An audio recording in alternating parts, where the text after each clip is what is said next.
1월 23일 금요일 창세기 17장 1절로 27절 새 이름, 새 믿음입니다. 하나님께서 아브라함에게 찾아오셔서 자손과 기업에 대한 구체적인 언약을 다시 확인해 주십니다. 특별히 그 언약을 할례라는 몸의 표시를 통해서 확증해 주십니다. 아브라함과 사레에게 각각 새로운 이름도 주십니다. 1절로 8절입니다. 아브라함이 99세 때 여호와께서 아브라함에게 나타나서 그에게 이르시되 나는 전능한 하나님이라 너는 내 앞에서 행하여 완전하라. 내가 내 언약을 나와 너 사이에 두어 너를 크게 번성하게 하리라 하시니 아브라함이 엎드렸더니 하나님이 또 그에게 말씀하여 이르시되 보라 내 언약이 너와 함께 있으니 너는 여러 민족의 아버지가 될지라. 이제후로는 내 이름을 아브라함이라 하지 아니하고 아브라함이라 하리니 이는 내가 너를 여러 민족의 아버지가 되게 함이니라. 내가 너로 심히 번성하게 하리니 내가 내게서 민족들이 나게 하며 왕들이 내게로부터 나오리라. 내가 내 언약을 너와 너 민 내 대대 후손 사이에 세워서 영원한 언약을 삼고 너와 내 후손의 하나님이 되리라. 내가 너와 내 후손에게 내가 거류하는 이 땅 곧 가나안 온 땅을 줘 영원한 기업이 되게 하고 나는 그들의 하나님이 되리라. 1절에 하나님께서 아브라함 99세에 찾아오십니다. 앞서 16장 마지막 절에 그의 나이 86세였기에 이제 13년의 세월이 흐린 시점입니다.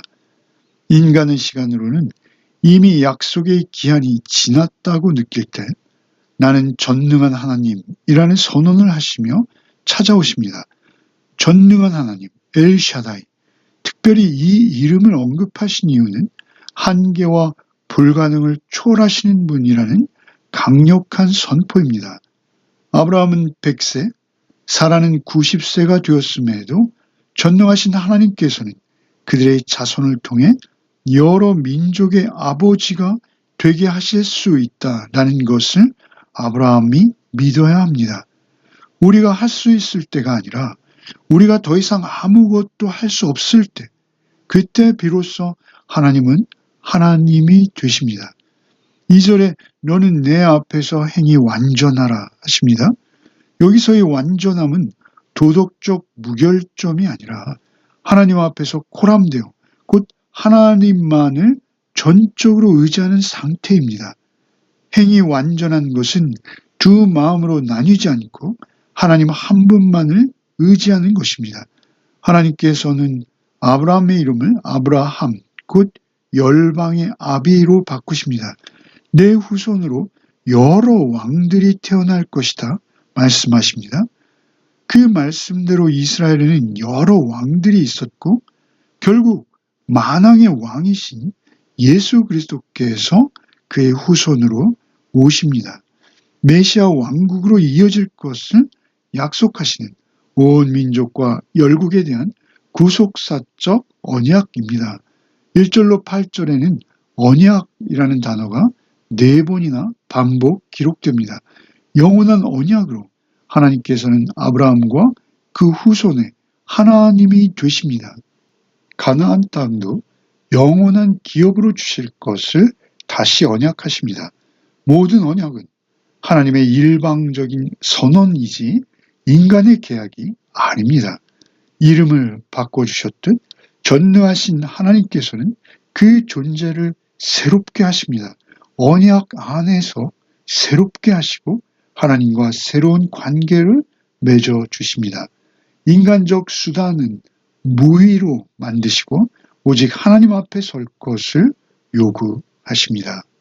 9절로 14절입니다. 하나님이 또 아브라함에게 이르시되 그런즉 너는 내 언약을 지키고 내 후손도 대대로 지키라. 너희 중 남자는 다 할례를 받으라. 이것이 나와 너희와 너희 후손 사이에 지킬 내 언약이니라. 너희는 포피를 베어라. 이것이 나와 너희 사이의 언약의 표징이니라. 너희의 대대로 모든 남자는 집에서 난 자 또는 너희 자손이 아니라 이방 사람에게서 돈으로 산 자를 막론하고 난 지 8일 만에 할례를 받을 것이라. 너희 집에서 난 자든지 너희 돈으로 산 자든지 할례를 받아리니 이에 내 언약이 너희 살에 있어 영원한 언약이 되려니와 할례를 받지 아니한 남자 곧 그 포피를 베지 아니한 자는 백성 중에서 끊어지리니 그가 내 언약을 배반하였음이니라. 9절에 너는 내 언약을 지키고 내 후손도 대대로 지키라 하시며 11절에 할례가 언약의 표징이라고 하십니다. 할례는 조건이 아니라 은혜 받은 자라는 표시입니다. 언약을 받은 자라는 것을 몸에 기억하도록 표징으로 할례를 명하십니다. 12절에 난 지 8일 만에 생식기관의 포피를 베어내라 하십니다. 이것은 생명의 주권이 오직 하나님께만 있다는 고백입니다. 단순한 종교의식이 아니라 인간의 가능성마저 잘라내는 표식입니다. 특별히 너에게 속한 자손이든지 아니면 이방 사람이든지 돈으로 산 자라도 모두에게 할례를 행하라고 하십니다. 아브라함의 공동체 전체에게 할례를 하게 하시고 그들 모두를 품으십니다. 할례를 받지 않는 자는 백성 중에서 끊어질 것이다 하십니다. 이 말씀의 핵심은 형벌이 아니라 언약 공동체의 경계를 설정하시는 것입니다. 언약의 표를 거부하는 것은 단순한 의식에 불참하는 것이 아니라 언약 관계 자체를 거부한 것입니다. 구약에서도 신약에서도 할례는 마음의 할례로 강조되고 있습니다. 특별히 신약에서 마음의 할례는 성령님의 임재로 이루어지는 내적 새로움으로 성취됩니다. 믿음과 순종의 고백으로서의 할례는 신약의 세례로 비유될 수 있습니다. 결국 할례가 보여주는 원리는 하나님의 백성은 표면적 소속이 아니라 존재 전체가 하나님께 속한 자로 구별되는 것입니다. 복음 안에서 외적인 표정만이 구원의 조건이 아니라 이미 주어진 은혜를 확인하고 그 은혜로 삶을 살아내는 표지로 이해되어야 합니다. 오늘날 할례의 표지는 성령님께서 맺어주시는 성령의 열매로서 그 삶에 맺히는 어떤 존재 자체의 변화입니다. 15절로 16절입니다. 하나님이 또 아브라함에게 이르시되 내 아내 사레는 이름을 사레라 하지 말고 사라라 하라. 내가 그에게 복을 주어 그가 내게 아들을 낳아주게 하며 내가 그에게 복을 주어 그를 여러 민족의 어머니가 되게 하리니 민족의 여러 왕이 그에게서 나리라. 이제 사레의 이름도 사라로 바꿔주십니다. 이름은 그 존재의 어떠함을 드러내는 존재를 대표하는 호칭입니다. 아브라함을 여러 민족의 아버지, 열국의 아비로 바꿔주셨듯 이제 사레의 이름도 사라로 바꿔주셔서 여러 민족의 어머니로 바꿔주십니다. 존재의 의미를 새롭게 정의해 주십니다. 열국의 어머니로서 아브라함과 같이 언약에 참여할 뿐 아니라 중요한 역할도 감당하게 된 것을 사라가 알게 하십니다. 또한 이집트 여종 하갈의 사건 이후에 사라의 명예가 회복된 것입니다. 하나님께서는 실수한 사람도 버리지 아니하시고 언약 안에 다시 세우십니다. 이제 사라는 단지 조력자가 아니라 약속의 본격적인 당사자입니다. 하나님의 언약은 남성 중심이 아니라 은혜 중심입니다. 17절로 22절입니다. 아브라함이 엎드려 웃으며 마음속으로 이르되 100세 된 사람이 어찌 자식을 낳을까? 사라는 90세니 어찌 출산하리요? 하고 아브라함이 이에 하나님께 아뢰되 이스마엘이나 하나님 앞에 살기를 원하나이다. 하나님이 이르시되 아니라 내 아내 사라가 내게 아들을 낳으리니 너는 그 이름을 이삭이라 하라. 내가 그와 내 언약을 세우리니 그의 후손에게 영원한 언약이 되리라. 이스마엘에 대하여는 내가 내 말을 들었나니 내가 그에게 복을 주어 그를 매우 크게 생육하고 번성하게 할지라. 그가 12두령을 낳으리니 내가 그를 큰 나라가 되게 하려니와 내 언약은 내가 내년 이 시기에 사라가 내게 낳을 이삭과 세우리라. 하나님이 아브라함과 말씀을 마치시고 그를 떠나 올라가셨더라. 아브라함은 엎드려 웃으며 자신은 100세요 사라는 90세인데 어떻게 아이를 낳을 수 있는가 웃고 맙니다. 이 웃음이 전적 불신이라기보다는 인간적인 계산에서 나오는 반응으로 믿음과 의심이 섞여 있는 상태로 보여집니다. 이미 있는 이스마엘이나 건강하게 살 수 있기를 청합니다. 자신의 종 엘리에셀을 상속자로 여기던 그가 이제 이스마엘을 얻은 것만으로 만족하며 현실 타협적인 요구를 하고 있습니다. 그러나 하나님께서는 단호하십니다. 아니라 내 아내 사라가 내게 아들을 낳을 것이다. 그 이름을 이삭이라 하라. 이삭이라는 이름의 뜻은 웃음입니다. 인간의 불신에도 불구하고 하나님의 약속이 성취되는 그 기쁨의 의미를 담고 있는 이름입니다. 하나님께서는 언약의 계보를 명확히 하십니다.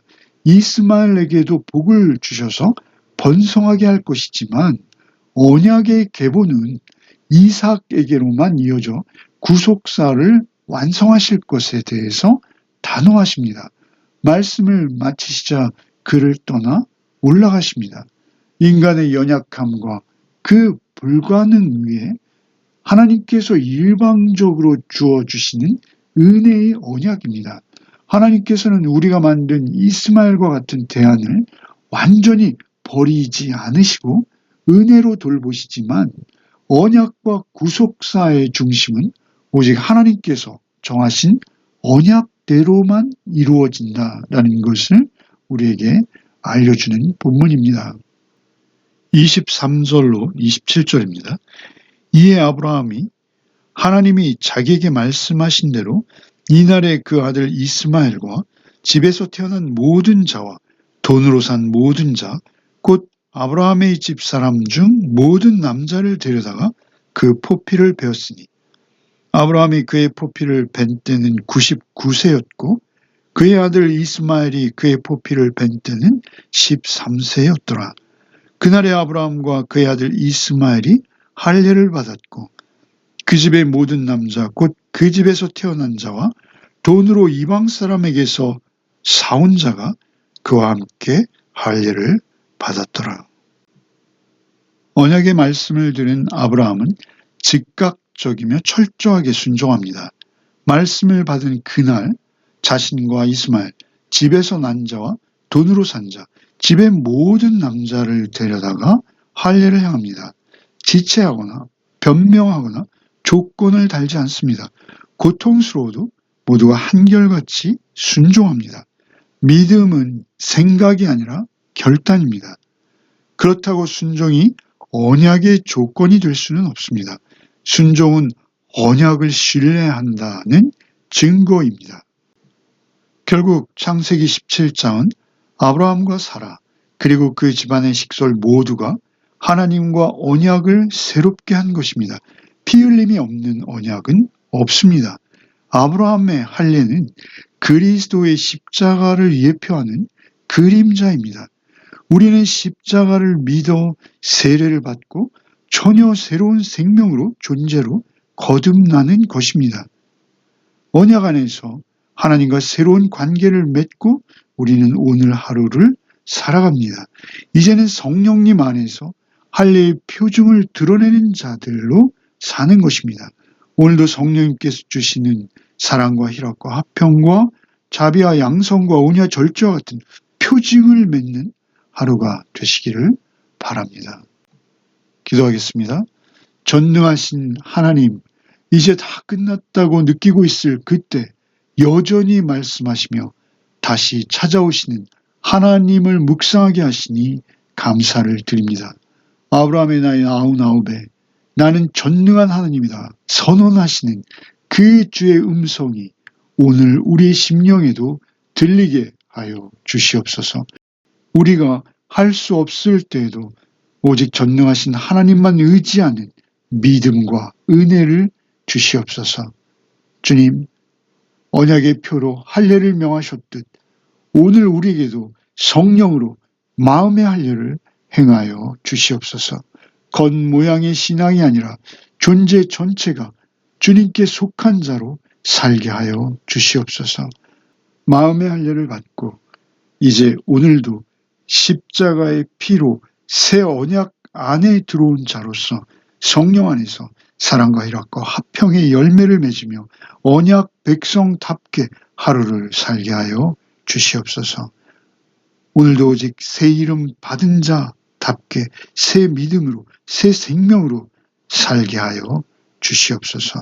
우리 구주 예수 그리스도 이름 받들어 기도하옵나이다. 아멘.